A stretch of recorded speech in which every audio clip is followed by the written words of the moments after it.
जनपद टिहरी में मां गंगा को रसायन मुक्त बनाने के उद्देश्य से गंगा नदी के निकटतम क्षेत्रों में जैविक खेती को बढ़ावा देने के लिए वर्ष 2021-22 में 738.04 लाख की लागत से नमामि गंगे योजना पर कार्य किया गया, जिसमें 50 हेक्टेयर भूमि का एक क्लस्टर बनाकर 50 किसान खेती कार्य करते हैं। इस तरह पूरे जनपद के 8 ब्लॉक में 20,000 हेक्टेयर भूमि पर 438 क्लस्टरों में 31,000 किसान जैविक खेती का कार्य कर रहे हैं। इन जैविक ग्रामों का पीजीएस प्रमाणीकरण जैविक खेती के लिए किया गया है। नमामि गंगे योजना का मुख्य उद्देश्य हमारा गंगा नदी को रसायन मुक्त बनाना और जो आसपास का क्षेत्र है गंगा नदी से लगा हुआ उसको जैविक में परिवर्तन करना।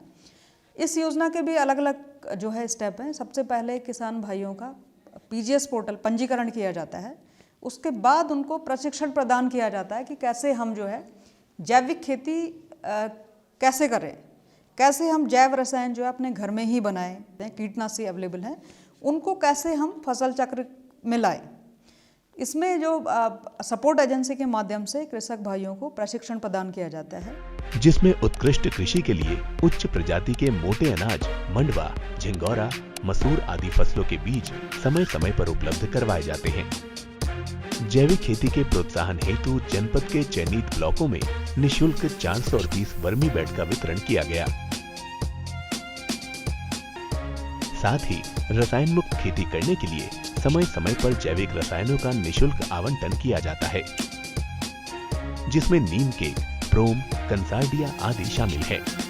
खेती के लिए कृषकों को घर पर ही जैव रसायन, जीवामृत आदि तैयार करने की विधि का भी प्रशिक्षण दिया जा रहा है, जिसमें गौमूत्र, गोबर, गुड़ आदि से कीटनाशी व जीवामृत तैयार किया जाता है। अब पंचगव्य बनाने को एक वैज्ञानिक तरीका है। ये क्या है? एक वैज्ञानिक तरीका, फिक्स आइटम होने में फिक्स चीज मिलनी है। योजना द्वारा कृषकों को सगंध एवं औषधीय पौधों, लेवेंडर, डेंडिलियन, रोजमेरी जैसे पौधों की खेती से जोड़ने के लिए कीर्ति नगर के धारा प्याकोटी में बड़े स्तर पर प्रशिक्षण और भ्रमण का आयोजन किया गया, जिसमें हजारों कृषक सम्मिलित हुए, खेती से जुड़ी हर छोटी बड़ी समस्या का निदान पाया और औषधीय खेती से जुड़े कृषकों के अनुभव साझा किए।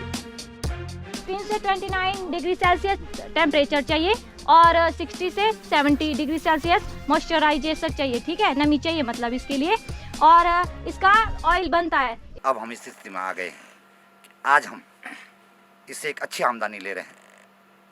मैं भी ले रहा हूँ, मेरे जो जुड़े हुए किसान लोग हैं वो भी ले रहे हैं। गांव के बाई बैक की गारंटी देते हैं कि अगर आप लगा रहे हैं तो खरीदार हम आपके पास आएंगे। आजकल ये खेती कर रहा हूँ, इससे मुझे पहले जो हमारी खेती होती थी उससे उतना लाभ नहीं होता था। शायद उसमें हमारी मजदूरी भी नहीं पड़ती थी, हल लगा के हल के पैसे, मजदूरों के पैसे, नहीं, इससे हमें थोड़ा सा फ़ायदा हुआ। हमने एक साल के अंदर टोटल राउंड फिगर में जैसे डेंटल की जड़ें होती हैं और इसकी रोजमर्रा की पौध वगैरह वगैरह हमने यानी 1,40,45,000 तक कमाया है। जो हम पहले हमारे खेती में जो कुछ चीज़ होनी चाहिए हम बहुत लगान चाहे, कोई लेने वाले भी नहीं छो, कोई खरीदार भी नहीं छो, और आज जो हम खेती में आई खेती को उत्पादन छा करना, ये में हम तो हमारे खरीदारी जो घरे बेटी चुवानी, हम तो कहीं दूर जाने जरूरत नहीं। जैविक उत्पादों के विपणन के लिए जनपद में 86 आउटलेट तैयार कराए जा रहे हैं, जिसमें उत्पादों का मूल्य संवर्धन व प्रोसेसिंग के माध्यम से उचित मूल्य मिल सकेगा। संगठन से ऊपर हमारा एक क्लस्टर है, क्लस्टर में हम लोग काम कर रहे हैं। हमारे साथ कम से कम 30 से 35 महिलाएं काम कर रही हैं। हमारे किसान भाई जो भी खेती कर रहे हैं, तो हम वहाँ से जो उत्पाद होता है उससे हम लाके अपने क्लस्टर में यहाँ पे लाते हैं और यहाँ पे हम पैकिंग करके हम अपना सामान बाहर, मतलब जैसे हमारे कभी मेले वगैरह हो गए, कुछ हो जाता है तो हम बाहर अपना डिमांड हमारे पास आती है तो हम डिमांड के उसमें बाहर अपना माल बेचते हैं। तो ऐसे हमारे कार्य को देखते हुए आज मतलब हमें कृषि विभाग से यहाँ पे आउटलेट की व्यवस्था भी दे रहे हैं। कृषि मेलों व महोत्सवों के माध्यम से उत्कृष्ट जैविक मॉडलों के द्वारा खेती में एकीकरण की बारीकियों को समझाने का प्रयास किया जा रहा है। नमामि गंगे योजना द्वारा मां गंगा को रसायन मुक्त करने के साथ साथ पर्यावरण का ख्याल रखते हुए मिट्टी के स्वास्थ्य को बेहतर कर मनुष्य को गुणवत्ता युक्त भोजन उपलब्ध कराने में भी सहायक सिद्ध हो रही है।